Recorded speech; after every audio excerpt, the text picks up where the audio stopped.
నమస్కారం HR TV9 news కి స్వాగతం. ప్రతిక్షణం ప్రజల కోసం. పంచాయతీ తరఫున మన శివరారెడ్డి గారు కానీ వీళ్ళు కూడా నన్ను శివరారెడ్డి గారు ఎప్పటి నుంచో అరే ఇదని స్వభావంగా మాట్లాడుతూ ఉంటారు కాబట్టి శివరారెడ్డి గారు ఉన్నటువంటి 11వ వార్డులో కూడా ఆ రోజున మా ఎస్సీ కాలనీలో రోడ్లు కానీ ట్రైన్లు కానీ అనేక మా ఏరియాలో ఉన్నటువంటి శివరారెడ్డి గారు ఎందుకంటే ఆయన అప్పటి నుంచి కానీ ఇప్పటి నుంచి కానీ ఎస్సీలని అన్ని వేళ కలుపుకొని పోయే విధంగా ఉంటారు కాబట్టి ఆయనకు కూడా ఈ విధంగా మా ఎస్సీలో అందరం ఎంతో రుణపడి ఉంటామని చెప్పని మీ అందరూ తెలియజేస్తూ ఉన్నాము.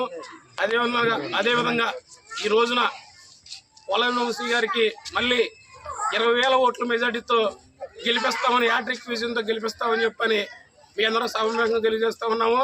అదేవిధంగా గన్నవరానికి అడ్డా వంశీ గారు అదేవిధంగా ఈ రోజున యాట్రిక్ గెలిపించి మళ్ళీ మంత్రిగా ఇవ్వాలని చెప్పని జగన్మోహన్ రెడ్డి గారికి మీ అందరం కూడా ర్యాలీకి వెళ్ళి నియోజకవర్గంలో ఉన్నటువంటి అందరం కూడా గెలిపిస్తామని చెప్పని మీ అందరికీ తెలియజేస్తూ ఉన్నాము.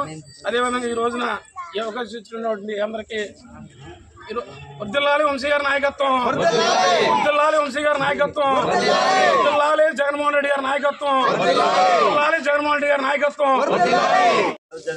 మనందరూ చూస్తున్నాం. ఇది మనం కొంతమంది మూర్ఖులు సంసిద్ధం అంటున్నారు. ఎస్సీ ఎస్టీ బీసీలు బడుగు బలహీన వర్గాలు సిద్ధం అంటున్నాం. ఎందుకు సిద్ధం అంటున్నామంటే ఈ రోజున అమ్మఒడే కానీ అనేక సంక్షేమ పథకాలే కానీ అవన్నీ వస్తున్నాయి అంటే జగన్మోహన్ రెడ్డి గారి వల్ల. అలాగే జనవరి నియోజకవర్గంలో కలబిలేని వంశీమోహన్ గారు చాలా మంచి వ్యక్తి. ఏ టైంలోనైనా అర్ధరైతులైన ఆపదన్నా చెప్పగానే ఆదుకునే వ్యక్తి. అట్లాంటి వ్యక్తిని మనం గెలిపించుకోవాలి. మళ్ళీ ఎమ్మెల్యేగా మనం చేసుకోవాలి. అలాగే జగన్మోహన్ రెడ్డి గారిని నిలబెట్టిన ఎంపీ గారిని గెలిపించుకోవాలి. ఈ నున్న గ్రామంలో ఉన్న ఎస్సీ ఎస్టీ బీసీలందరూ ఐక్యతగా ఉండి అందరికి ధీటుగా మన సమాధానం చెప్పాలంటే ఓటు రూపంలో మనకు అంబేద్కర్ రాసిన రాజ్యాంగాన్ని బట్టి అలాగే అంబేద్కర్ గారు ఆ రోజున ఓటు హక్కు మాకు కావాలి అన్నది ఎందుకు నిదర్శనం ఈరోజు మనం తెలుసుకోవాలి.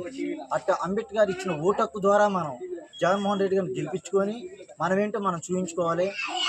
అలాగే మన సంక్షేమ పథకాలు అభివృద్ధి చెందాలన్నా ఈ సంక్షేమ పథకాలన్నీ చేరాలన్నా జగన్మోహన్ రెడ్డి గారు ముఖ్యమంత్రి గారు అవ్వాలి.